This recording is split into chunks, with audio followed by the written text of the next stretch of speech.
자, 이번 주에 우리 말씀의 정원은 에스겔서 우리 첫 번째입니다. 에스겔서는 우리에게도 큰 은혜가 되지만 여러 가지 많은 메시지로 우리에게 경고함도 주고 또 우리에게 위로도 주는 말씀입니다.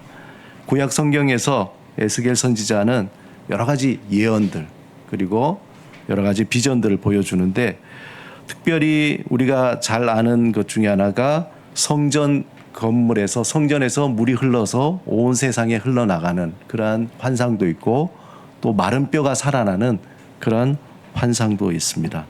핵심은 뭐냐? 이스라엘 백성이 하나님의 그 회복과 소망으로 하나님의 그 언약이 이루어진다라는 것을 강조하고 있습니다. 자, 오늘은 시편 42편 이번 달에 한 달 동안 시편 산책이라는 이름으로 부제는 영적 갈망을 채워주는 생명의 말씀으로 해서 4번 함께 시편 말씀을 나누려고 합니다. 그 첫 번째 오늘은 시편 42편 사슴이 시냇물을 찾기에 갈급한 같이라는 제목으로 함께 말씀을 나누겠습니다. 제가 어릴 때 이제 뭐 시장 가는 거 그렇게 좋아하진 않았지만 또 엄마하고 시장 가는 걸 좋아했어요. 그래서 막내다 보니까 엄마 손을 잡고 시장 가면은 꼭 먹는 게 뭐가 있었냐면은 어릴 때 왜 그걸 좋아했는지 모르는데 순대를 그렇게 좋아했어요. 그 순대가 고소해서 그런지 순대하고 그 소금 있죠.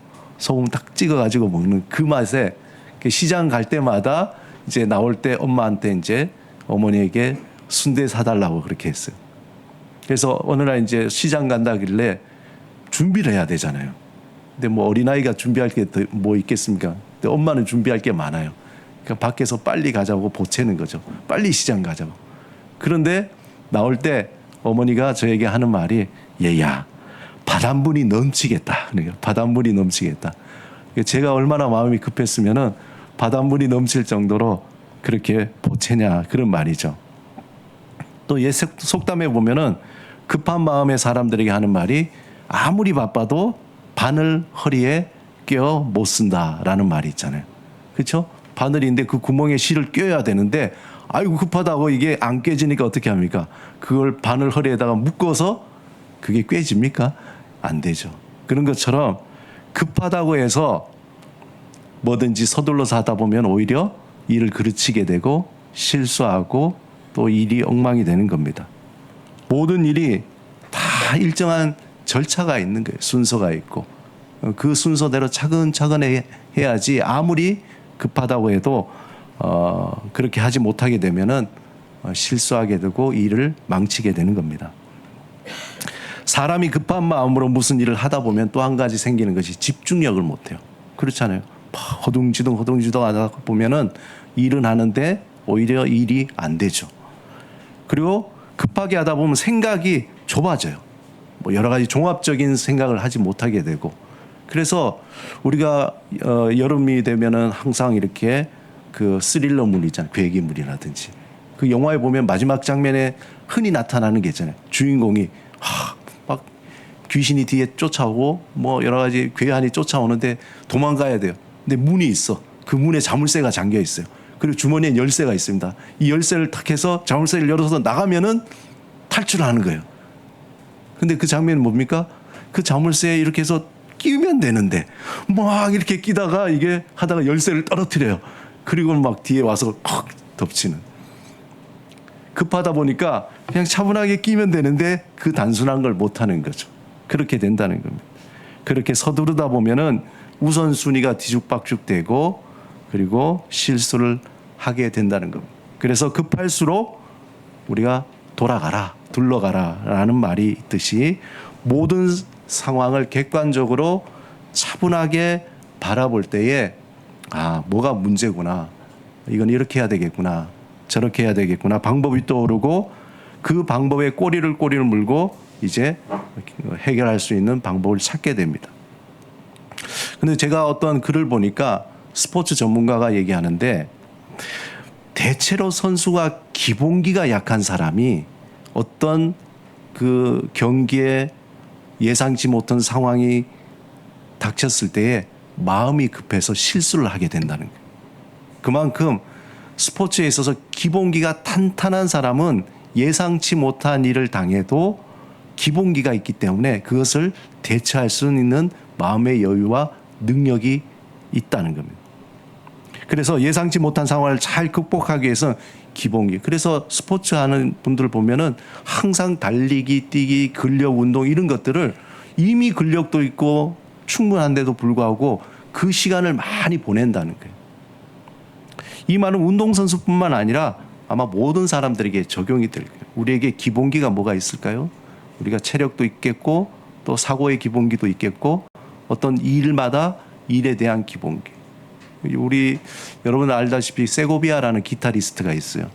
세고비아가 그 연주에 갔는데 그 기자가 이제 인터뷰하러 그 대기실에 갔대요. 대기실에 가서 생각하기는 세고비아가 이제 뭐 워낙 원로가 되고 관록 뭐 능력이 있기 때문에 뭐 여유롭게 이렇게 뭐 명상을 한다든지 아니면 연주곡을 뭐 예상을 하면서 앉아 있을 줄 알았는데 그 연습실 문을 탁 열고 들어가니까 세고비아가 뭐냐면 스케일 연습을 도레미파 뭐 이건 막 연습을 한다는데 그래서 자기는 이해가 안 가는 거야. 아니 대연주가가 그냥 그 연습실에서 이제 연주를 앞두고 그런 걸 연습한다, 기본을 연습한다는 게 이해가 안 가서 물어보니까 세고비아가 그 얘기를 하는 거예요. 자기는 평생 하면서 이걸 가장 중요시 여기네. 이게 흐트러지면은 모든 게 흐트러진다고 그랬다는 이야기가 있습니다. 이 조급함하고 비슷한 말이 있지만 비슷한 것 같지만 다른 말이 하나 있는데 그게 뭐냐면은 조바심이라는 말이 있습니다. 조바심. 이 조바심이라는 말은 뭡니까? 말 그대로 조마하여서 마음이 막 졸여지는 거죠. 어떡할까? 그렇게 졸이는 마음입니다. 그런데 문제는 이 조바심이라든지 아니면 조급함이라든지 이 시대 지금 최첨단의 시대인데도 불구하고 갈수록 이 시대는 이 조급함과 조바심을 부추기는 그런 시대가 된 거예요. 왜 부추길까? 아침에 스마트폰을 탁 열어보면은 뭐 광고 메시지가 많이 떠요. 거기 보면은 빨리 뭘 선택을 해야 되는데 지금이 기회라는 거예요. 그리고 지금 이걸 빨리 사야 되고 가입해야 되고 지금 이걸 뭘 해야 된다고 자꾸 우리에게 조바심, 조급함을 우리에게 부추깁니다. 그것뿐입니까? 우리가 버스 정류장이라든지 그리고 우리가 지하철에 가보면 광고에 보면은 우리에게 늘 얘기하는 게 당신 지금 선택을 해야 된다. 지금 이걸 빨리 뭘 해야 된다. 구매해야 된다. 이런 것들로 가득 차 있습니다. 그래서 그 문구를 보면은 내가 빨리 저걸 사야 되고 저걸 해야 되고 결정해야 될 그런 마음의 조급함을 갖게 만드는 부담스러운 불편한 마음을 갖게 됩니다.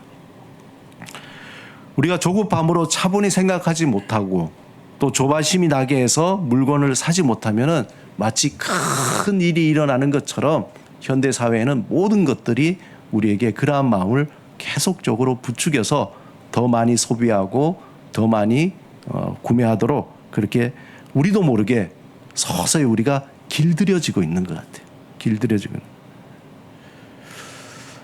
오늘 성경 시편 42편에 보면은 시인은 이 조급함이나 조바심이 아닌 다른 갈급함으로 하나님께 나가는 모습을 볼 수 있습니다. 우리가 언뜻 보면은 이 시인이 굉장히 조급한 마음일 것 같기도 하고 조바심일 것 같은데 우리가 아는 조급함이나 조바심이 아니라 갈급함으로 하나님께 도움을 구하고 있습니다.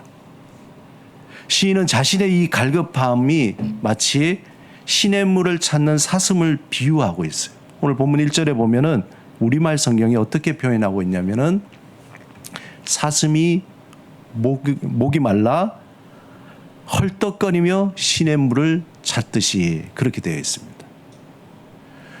우리 1편에 보면은 사슴이 시냇물을 찾기에 갈급한 같이 되어 있는데 우리말 성경에는 사슴이 너무 목이 말라가지고 막 헐떡거리며 시냇물을 찾듯이 그렇게 하나님을 이 시인이 찾고 있다는 겁니다. 이 본문의 이 갈급함이라는 이 원어적인 게 바로 그냥 단순히 아이고 목이 말라가 아니라 너무 목이 말라가지고 그냥 물 한 방울이 어디 있나 찾듯이 헐떡거리면서, 그래서 이것에 대해서 요엘서 1장 20절에 요 단어와 똑같은 단어를 쓰는데 거기는 이렇게 번역을 했어요. 들짐승도 주를 향하여 헐떡거리오니 시내가 다 말랐고 들의 풀이 불에 탔음이니이다. 그렇게 막 헐떡거리는 거죠. 막 타들어가는 듯한. 이 표현에서 시인은 주를 찾는데 마음이 막 타들어가는 거예요. 그리고 간절하고 그 절박한 상황에서 하나님을 막 찾고 있는 겁니다. 이 마음은 우리가 예수님이 뭐라고 표현해요? 심령이 가난한 자들이라고 할 때 똑같은 이 말이에요. 심령이 가난하다 할 때에 그냥 그냥 가난한 게 아니라 아주 타들어가는 거예요. 하나님을 향해서 심령이 가난한 자. 아무것도 할 수 없어서 마음이 녹아내리는 상황에서 이제 하나님밖에 바라볼 곳이 없는 거예요. 그런 간절한 마음으로 시인은 애타하는 그런 마음이라는 거예요. 그런데 본문 2절에 보면 시인이 찾는 그 하나님에 대해서 하나 더 표현하고 있어요. 자, 2절 말씀 우리 함께 읽겠습니다. 자, 시편 42편 2절 말씀. 네. 없나요? 우리 성경책 보고 한번 읽을까요? 2절 돼 있네요. 시작. 내 영혼이 하나님 곧 살아계시는 하나님을 갈망하나니 내가 어느 때에 나가서 하나님의 얼굴을 배울까. 내 영혼이 하나님인데 그냥 하나님이 아니라 뭐라고 되어 있어요? 곧 살아계신 하나님이라 그랬어요. 시인은 단순히 종교적인 형식으로 하나님을 찾는 것이 아니라 지금 여기에 살아계시고 말씀하시고 응답하시며 도우시는 살아계신 하나님을 찾고 있는 거예요. 여러분은 하나님을 어떻게 찾고 계세요? 과거의 하나님, 아니면 도덕적인 하나님, 그냥 종교적인 하나님? 우리가 찾아야 될 하나님은 살아계신 하나님. 저는 개인적으로 이 말을 어릴 때부터 참 좋아했어요. 하나님은 하나님인데 살아계신 하나님이에요.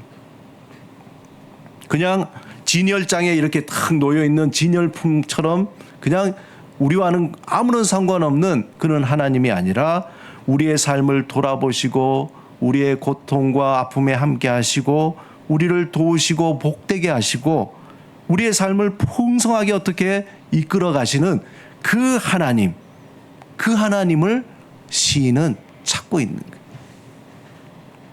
여러분, 우리 하나님이 살아계신 하나님을 믿습니까? 아멘.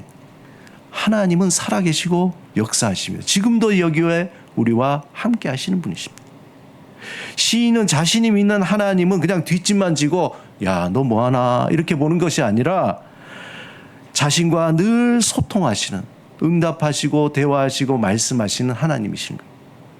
그런데 어느 날 자신이 그렇게 알았던 살아계신 그 하나님 앞에 기도했어요. 자신의 기도와 그리고 간절하게 하나님을 찾았는데 어느 순간 하나님이 침묵하시는 거예요. 하나님 왜 침묵하시지? 침묵하시는 하나님 앞에 이 시인은 당황한 거예요. 내가 아는 하나님은 그런 하나님이 아닌데 왜 간구하는데도 응답하시지 않을까? 왜 내가 기도하는데도 말씀하지 않으실까? 아무리 기도를 해도 응답이 없고 이 상황은 급박하게 돌아가는데 하나님은 전혀 돌아보시지 않는 것 같이, 그래서 너무나 답답하고 초조해지고 조바심이 나는 거예요. 그래서 마음이 타들어가는 것 같다. 원래 시편 이 42편은 이 시인이 예루살렘 성전에서 저 멀리 떨어진 요단강 북쪽에 머무르면서 이 시인이 원래 성전에서 봉사하던 그러한 레위인이었던 것 같아요. 그래서 그 시절을 그리워하는, 지금은 예배를 드리고 싶은데 우리가 구체적인 상황은 모르지만 예배를 드릴 수 없는 그런 상황이었던 거예요. 그래서 자기는 예배를 너무너무 드리고 싶은데 예배 드릴 수 없고 하나님 앞에 간구하지만 응답도 없는 그런 상황. 그래서 그런 어떤 자신의 안타까운 마음을 시로 적었던 것이 시편 42편입니다. 그런데 시인은 예루살렘을 떠나서 먼 나라에 고립이 되었고 그리고 악인들에게 둘러싸여 있는 거예요. 그는 예루살렘 성막에서 합법적으로 하나님께 예배 드릴 수 있었는데 지금은 드릴 수 없는 거예요. 여러분 선교지에 가보면요. 예전에 제가 여러분도 가보셨겠지만 중국이나 전도할 수 없는 그러한 상황 속에서 예배를 드릴 수 없는, 특히 만리장성에 가서는 어떤 일이 있었냐면은 그냥 이제 기도를 대놓고 할 수 없으니까 저 멀리 보고 그냥 혼자 다들 서 있는 거예요. 서 있으면서 마음속으로 하나님께 기도하고 또 주일날에 예배 드릴 수 없으니까 그냥 모여서 그냥 그렇게 마음속으로 서로 찬송하고 기도드려. 그는 한 일주일 시간을 지나고 다시 국내로 들어와서 주일날 예배 드리는데 그 예배가 얼마나 기쁘고 정말 시원한 냉수를 먹는 것처럼 찬송도 커지고 말씀도 새롭고 그렇더라고요. 시인은 예배를 드릴 수도 없을 뿐만 아니라 이 악인들에게 하나님을 능멸하는 어떤 비방이 섞인 얘기를 듣는, 야, 너 하나님 어디 있냐? 그런 조롱을 듣는 거죠. 그들은 시인을 향해서 하나님에게 너는 버림받았어. 너 여기 있는 건 버림받은 거야. 내 상황을 보아. 일이 해결 안 되잖아. 넌 하나님한테 버림받은 거야. 라고 그렇게 비웃으며 말합니다. 그게 오늘 42편에 너의 하나님이 어디 있느냐. 우리가 그런 경우가 있잖아요. 우리가 여러 가지 어려운 상황이 있을 때에 누가 얘기하지 않더라도 마치 누가 얘기하는 것처럼 너의 하나님은 어디 있냐. 너는 버림받은 것 같아. 너의 하나님은 없지 않냐. 그렇게 마치 음성이 들려오는 것 같습니다. 시인은 이러한 영적으로 버려진 상태를 자각하고 아주 비참한 심정으로 42편을 쓰게 된 거예요. 우리의 삶도 마치 시인과 같이 고립되어서 버림받은 것 같은 상황에 처할 때가 있습니다. 마치 모든 사람이 또 상황이 나를 향해서 비웃는 것 같아요. 그런 느낌으로 가득 차 있을 때가 있습니다. 시인은 그들의 비웃음이 뼈를 찌르는 칼같이 자신을 고통스럽게 한다고 그래요. 오늘 본문 10절 우리 같이 한번 읽어볼까요? 자, 시작. 내 뼈를 찌르는 칼같이 내 대적이 나를 비방하여 늘 내게 말하기를 내 하나님이 어디 있느냐 하도다. 참 표현이 너무 기가 막힙니다. 여러분 그냥 찔러도 아픈데 이게 더 깊이 들어가서 뼈를 찌른다. 얼마나 아프겠습니까? 시인은 하나님이 나를 잊으셨나? 왜 응답하지 않지? 왜 침묵하지? 그래서 마음이 불안하고 낙심되고 심지어 하나님을 찾지 못해서 음식을 매일 아침, 점심, 저녁 먹듯이 그 눈물에 눈물이 그냥 매일 앞을 가리는 거예요. 하나님 도대체 어디 있습니까? 왜 나를 버리신 것 같습니까? 그렇게 깊은 고통과 고독의 시간을 보내고 있었습니다. 그런데 시인은 놀라운 신앙적 고백으로 자신의 모든 상황을 극복하게 됩니다. 오늘 본문 5절과 11절을 우리 함께 읽겠습니다. 자, 5절 시작. 내 영혼아 내가 어찌하여 낙심하며 어찌하여 내 속에서 불안해하는가. 너는 하나님께 소망을 두라. 그가 나타나 도우심으로 말미암아 내가 여전히 찬송하리로다. 11절. 내 영혼아 내가 어찌하여 낙심하며 어찌하여 내 속에서 불안해하는가. 너는 하나님께 소망을 두라. 나는 그가 나타나 도우심으로 말미암아 내 하나님을 여전히 찬송하리로다. 그의 갈급함과 갈망은 낙심과 절망으로 끝나지 않고 오히려 소망으로 승화되고 있는 거예요. 그는 예전에 함께 하셨던 살아계신 그 하나님을 기억했습니다. 그리고 그가 하나님으로부터 받은 은혜와 사랑을 기억했어요. 그 하나님이 지금 당장 응답하지 않고 지금 당장 돕지 않는다고 조급함이나 조바심으로 하나님을 향해서 비난하거나 원망하거나 그리고 하나님을 떠나서 나를 도와줄 것 같은 우상으로 향하지 않았던 겁니다. 그는 살아계신 하나님이 지금도 함께 하시며 이 모든 상황을 변화시키시고 도우시고 구원해 주실 것을 확신했어요. 오히려 그는 하나님께 절망 대신 소망을 자꾸 쌓는 거예요. 마음의 절망과 낙심이 있을 때마다 거기에 빠지는 것이 아니라 오히려 하나님께 소망을 두는 거예요. 소망을 쌓고 또 쌓고 쌓으면서 놀라운 신앙적 고백을 하였던 겁니다. 미국 시골의 어떤 통나무 집에 아주 병약한 남자가 있었어요. 힘도 없고 그런 남자가 있었는데 그 집 앞에 어느 날 큰 바위가 하나 떡 놓여진 게 된 거예요. 그 바위 때문에 집을 들어가는 게 너무 불편했어요. 어느 날 하나님이 꿈에 턱 나타나서 사랑하는 아들아, 집 앞에 바위를 매일 밀어라. 그렇게 했대요. 그때부터 그는 희망을 가지고 내가 이렇게 밀면 조금씩 움직이겠지. 아주 뭐 힘이 병약한데 막 그러면서 매일매일 그렇게 밀어가지고 8개월 동안 그래가지고 얼만큼 움직였을까 그 센치를 쟀는데 1인치도 안 움직인 거예요. 조금도 안 움직여가지고 너무 실망해가지고 하나님 앞에 원망하면서 하나님 밀으라고 밀었는데 하나님 1인치도 안 움직이는데 이게 무슨 일입니까? 왜 그런 명령을 저에게 하셨습니까? 그랬더니 하나님이 찾아와서 그 옆에 탁 앉으면서 하는 얘기가 얘야 사랑하는 아들아 너 왜 그렇게 슬퍼하냐? 그가 말해서 하나님 때문에 제가 8개월 동안 정말 소망을 품고 바위를 밀었는데 전혀 움직이지 않았습니다. 그때 하나님이 말했습니다. 야, 나는 너에게 바위를 밀라 그랬지 바위를 옮기라고 얘기한 적이 없다. 그랬다는 거예요.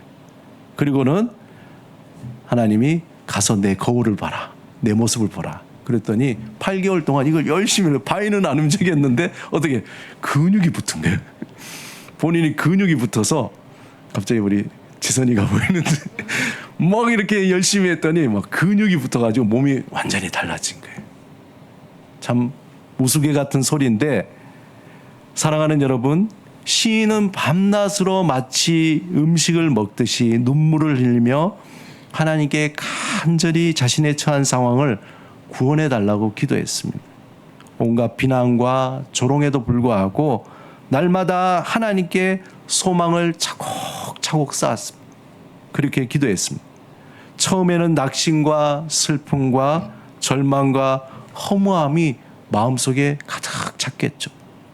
그런데 살아계신 하나님을 향해서 갈급함과 갈망함, 믿음으로 그 소망의 기도를 드렸더니 이제는 그 마음에 절망이 소망으로, 낙심이 인내로, 슬픔이 기쁨으로, 허무함이 충만함으로 이렇게 차오르기 시작한 거예요. 결국 그는 새로운 영적인 통찰로 자신의 삶을 돌아보게 되고 해석하게 됩니다. 이게 중요한 거예요. 이전에 보던 그 눈이 아니라 새롭게 해석을 하는 눈이 생기게 된 거예요. 이전에는 절망을 절망으로 봤는데 이제는 절망 너머에 계시는 소망의 하나님을 볼 수 있는 해석의 눈이 생기게 됩니다. 이전에는 그 질병이 질병을 안 하는데 그 질병을 넘어서 나를 고치시고 함께 하시고 위로하시는 하나님을 볼 수 있는 눈을 뜨게 된 겁니다. 답답하고 절박하며 버림받은 것 같은 상황을 극복하는 놀라운 신앙의 고백을 하게 되는 겁니다. 죽음에서 부활하신 예수 그리스도를 믿는 우리에게 하나님이 주신 놀라운 부활의 믿음과 능력이 있음을 우리는 고백해야 합니다. 세상의 그 어떤 것도 끊을 수 없는 하나님의 그 사랑이 우리를 강하게 붙들고 있다는 그 믿음을 우리는 알아야 합니다. 죽음의 권세에도 이길 수 없는 그 죽음의 권세도 이길 수 없는 부활의 능력이 우리 안에 있다는 것을 알아야 합니다. 바울이 그러잖아요. 사망아, 내 쏘는 것이 뭐냐? 그 얘기 뭡니까? 사망, 컴온, 와봐. 너 와봐. 나하고 한번 해보자. 그 얘기 아닙니까? 오늘 시인의 고백처럼 내 영혼아 내가 어찌하여 낙심하여 어찌하여 내 속에 불안해하는가? 너는 하나님께 소망을 두라. 그가 나타나 도우심으로 말미암아 내가 여전히 찬송하리로다. 우리는 연약하죠. 우리가 무슨 믿음이 있습니까? 우리가 툭 치면 넘어지는 아주 연약한 존재입니다. 우리의 연약함을 알고 불안과 두려움과 낙심과 절망이 올 때마다 그 두려움과 낙심과 절망의 구덩이에 빠지지 말고 오히려 소망의 하나님, 그 하나님께 하나님, 저는 절망스럽습니다. 낙심이 됩니다. 너무나 힘듭니다. 고백하고 하나님께 다시 소망의 돌을 얹어 놓을 때에 그것이 하나씩 하나씩 변하여 우리 안에 새로운 소망으로 가득하게 된다는 것입니다. 우리를 풍성케 하시고 복되게 하신 하나님은 저와 여러분을 보호하시고 도우실 것입니다. 우리를 비난하고 조롱하는 마귀 사탄이 공격할 때에 우리는 예수의 이름으로 대적을 해야 돼요. 마음에 들 때마다 내가 나사렛 예수 이름으로 명하노니 우리를 낙심케 하고 조급하게 하여 하나님께 소망을 두지 못하게 하는 이 악한 영아 물러갈지어다. 계속 우리는 고백을 해야 돼. 마귀 사탄은 우는 사자와 같이 어떻게든지 우리를 낙심케 하고 무너뜨리고 포기하게 만들어요. 그럴 때마다 우리는 예수의 이름으로 우리는 대적하고 물리쳐야 됩니다. 이제 7월이 시작됐습니다. 정말 아주 좋은 계절이잖아요. 놀기에 딱 좋은 계절이에요. 놀기에도 좋지만 믿음이 성장하기에도 딱 좋은 계절입니다. 7월을 열면서 우리의 상황을 보지 않고 살아계시고 역사하시고 도우시는 하나님께 소망을 두며 우리의 믿음으로 우리의 모든 상황을 승리하시기 바랍니다. 때마다 일마다 도우시고 이끄시는 하나님이 우리를 푸른 초장으로 또 쉴만한 물가로 인도하시며 우리에게 감사를 고백하게 하시고 기뻐하게 하시고 찬양하게 하실 것입니다. 믿음과 산소망으로 승리하는 7월 한 달 되시기를 주님의 이름으로 축원합니다. 함께 말씀을 생각하며 기도드리겠습니다. 오늘 말씀을 생각하시면서 우리의 강함은 없습니다. 우리는 연약하고 질그릇같이 끼어지기 쉬운 존재입니다.